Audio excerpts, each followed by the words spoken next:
আমি এমনও মানুষ দেখেছি যাদের মাসিক ইনকাম 6,000 টাকা, নিজের স্ত্রীকে একটা শাড়িও কিনে দিতে পারে না, হয়তো বাচ্চাকে একটা জামা প্যান্ট কিনে দেয়, কিন্তু তারপরও তারা রোজ ঠাকুর দেখতে বেরোয়।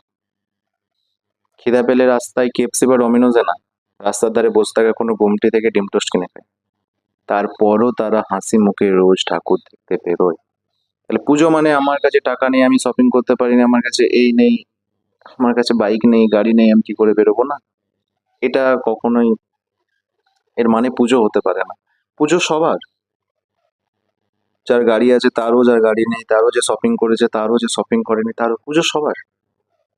পুজোটাকে উপভোগ করো, বছরে একবার আসে পুজো, সকলের জন্যই আসে, নিজের মতো করে নিজের সামর্থ্য মতো ভাবে পুজোটাকে উপভোগ করো। ডিপ্রেশনে চলে যাওয়ার কিছু নেই, ওর আছে আমার নেই, এরকম কোনো ব্যাপার নেই, পুজো সবার, সবাই মিলে একসাথে উপভোগ করো। ওকে, একসাথে বলো হ্যাপি